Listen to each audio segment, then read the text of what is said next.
एक और जावा ट्यूटोरियल में खुशामदीद। इस वीडियो में हम लोग रैंडम नंबर्स के बारे में सीखेंगे। रैंडम नंबर असल में वो नंबर्स होते हैं जो बग़ैर सोचे समझे मुंतखब किए जाए। एक तो मैं अगर एक प्रोग्राम में अगर मैं बनाता हूँ इंटीजर a इक्वल्स 3। अभी मैंने इस इंटीजर को एक कीमत दे दी जिसका नाम है 3, जिसका वैल्यू है 3। अब मैं चाहता हूँ कि मेरा प्रोग्राम ख़ुद से एक वैल्यू उठाए और जिसका मुझे पता ना हो। रैंडम नंबर हम बहुत से गेम वगैरह में भी इस्तेमाल करते हैं। तो इसको सीखने के लिए सबसे पहले हम क्या करेंगे, रैंडम का एक ऑब्जेक्ट बनाएंगे। अब ऑब्जेक्ट अगर आपको इस वक्त समझ में नहीं आ रही हो तो आगे हम वीडियोस में ऑब्जेक्ट वगैरह के बारे में बात करेंगे। फ़िलहाल आप समझने के लिए आप लिखेंगे रैंडम और इस वेरिएबल को एक नाम दे देंगे रैंडम, या आप आर भी दे सकते हैं, इज इक्वल टू न्यू।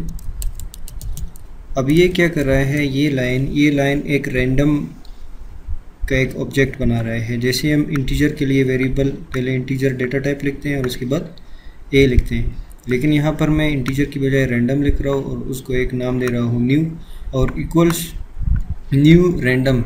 और ये ब्रैकेट्स, ये इसके एक सिंटैक्स है। इसको समझने के लिए फ़िलहाल आपको ज़रूरत नहीं, आप सिर्फ इतना करें कि इसमें ये ऑब्जेक्ट बनाए रैंडम का, और यहाँ पर आप कुछ भी नाम दे सकते हैं, ज़रूरी नहीं कि रैंडम ही हो।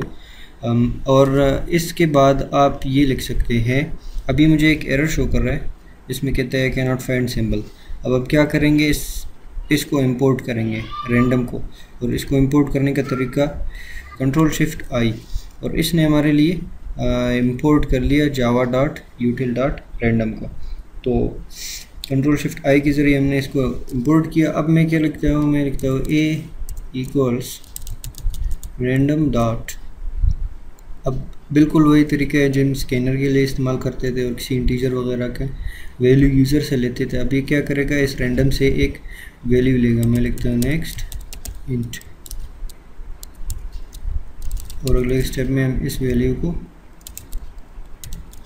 रैंडम प्रिंट करके दिखाएंगे कि क्या वैल्यू है। अब मैं इस प्रोग्राम को चला के आपको दिखाऊँ शिफ्ट F6 के साथ, तो आप जैसे देख सकते हैं इसने ये वैल्यू मेरे लिए इंटर की या मेरे लिए मुंतखब किया। अब मैं एक दफ़ा और इसको चलाऊँ तो इसने मुख्तलिफ वैल्यू मेरे लिए इंटर की, लेकिन अब देख सकते हैं ये बहुत बड़ी वैल्यू है।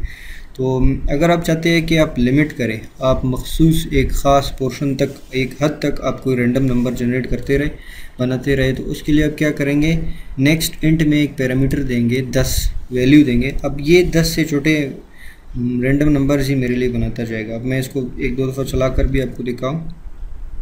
जैसे आप देख सकते हैं 9 3 7 1 6 2, तो ये मुख्तलिफ नंबर मेरे लिए जनरेट करता जा रहा है। और ये मैंने बार बार शिफ्ट और F6 के साथ ये प्रोग्राम चलाता रहा, इसीलिए इसने मुझे ये मुख्तलिफ वैल्यूज़ दिखाई। तो इस तरह हम एक रैंडम नंबर जनरेट कर सकते हैं। इंटीजर ए लिया मैंने, रैंडम से मैंने ये रैंडम का ऑब्जेक्ट बनाया, और इसी तरह ए वेरिएबल में मैंने क्या सेव किया, रैंडम से नेक्स्ट इंट लिया, और इसको मैंने लिमिट किया होता कि कोई भी एक मखसूस वैल्यू से या कीमत से ऊपर कोई भी रैंडम नंबर मेरे लिए जनरेट नहीं करो। तो इसने ये मेरे लिए जनरेट किया। इसी तरह आप मुख्तलिफ डेटा टाइप के साथ भी कर सकते हैं, इसको फ्लोट के साथ भी कर सकते हैं, डबल के साथ भी कर सकते हैं, और आप रैंडम कैरेक्टर भी ले सकते हैं कि किस तरह का आपको प्रोग्राम चाहिए उसी तरह का आप ये बना सकते हैं। तो उम्मीद है आप लोगों को समझ में आ चुकी होगी।